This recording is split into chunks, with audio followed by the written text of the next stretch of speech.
After our bus caught fire on the outskirts of Chiang Mai, local transport materialized out of the ether. We chose one bound for an unknown hotel and ended up at the Inter Inn, something of a dive, but our 5th floor walk-up was fine. The view, lovely.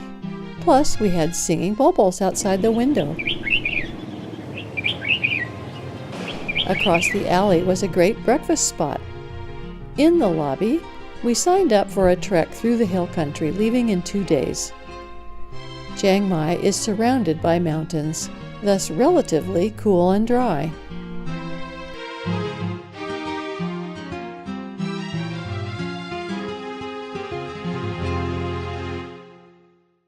"700-year-old walls and a moat surround Old Town, the original capital of the northern Thai kingdom of Lana. The stabilized ruin of Wat Chedi Luang housed Bangkok's sacred Emerald Buddha, actually carved jade, for 80 years before a Laotian prince spirited it away to Laos, where it remained for 226 years. When the Siamese army captured Vientiane, capital of Laos, it was returned to Thailand. On Sunday nights, streets in Old Town closed to cars for a huge market, a shopaholic stream. Festivities, crafts, and food of all sorts are available. Outside the walls, many neighborhood wats, like this one, serve the locals.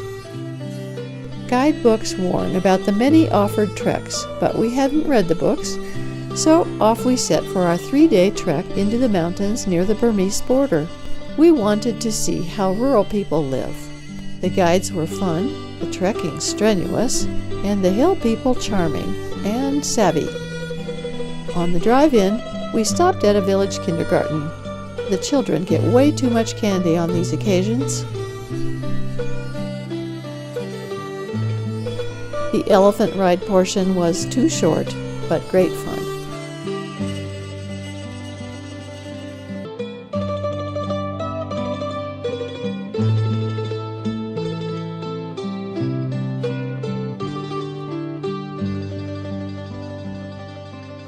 Harry and Maria, their names anglicized for tourists, welcome trekkers to their home. Most residents of this area are Karen refugees from Burma, living on land given them by the Thai king. They own their land but cannot sell it.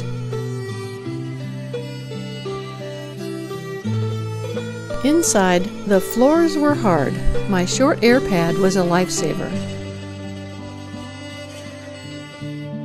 After dark, we set bamboo traps for field rats, which they cooked in the morning.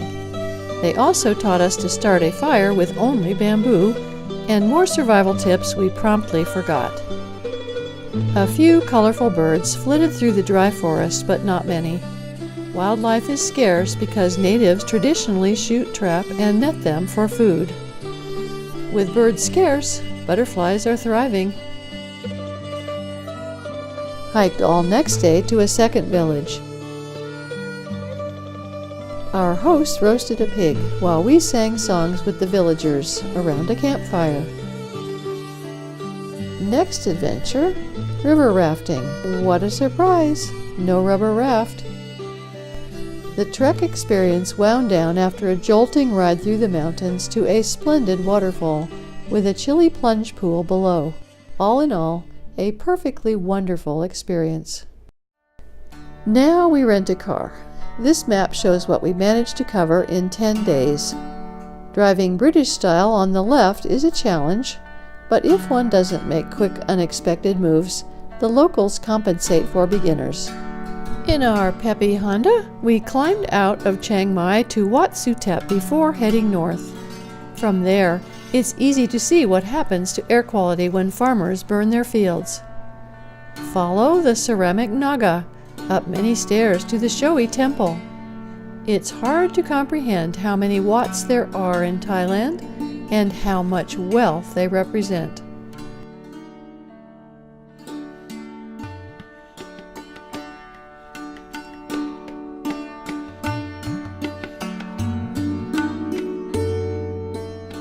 As in most of Asia, young children work to help support their families. This movable chicken coop is clever and recyclable. First night destination, Doi Chiang Dao. Doi means mountain. Sharp limestone karst rises dramatically from flat farmland. Happily, there don't seem to be any monoculture megafarms. These wonderfully wild mountains are covered with jungly-looking trees and mist. We stumbled onto Mali's nature lovers' bungalows by sheer luck.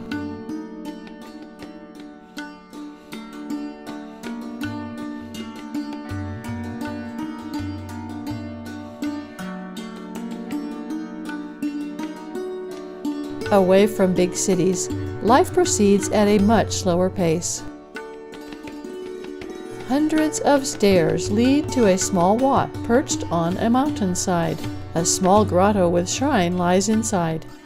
Birding is more rewarding here, but we soon learn spotting anything in a jungle environment is a challenge. We drove the steepest, twistiest road into the Doi Ang Khang Range, but hard rain at the top drove us back down. The Phang Hot Springs suddenly sounded more interesting. Just before the park entrance is a resort run by a charming Thai family. At the nearly deserted park, we strolled through what turned out to be fake rocks to a fake geyser. Scenic enough, but weird. The large national park northwest of Phang is more rewarding. Most parks aren't what we think of as parks because people still live and farm within the borders. It's possible to arrange a ride up into the higher, wilder section of the park. Pressed for time, we strolled along a scenic road at the bottom to a small town, seeing many new birds, butterflies, dragonflies, and the local kids returning from school.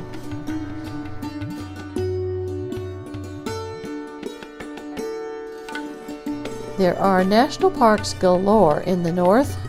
This map gives an idea just how many choices there are. Now, on to the infamous Golden Triangle.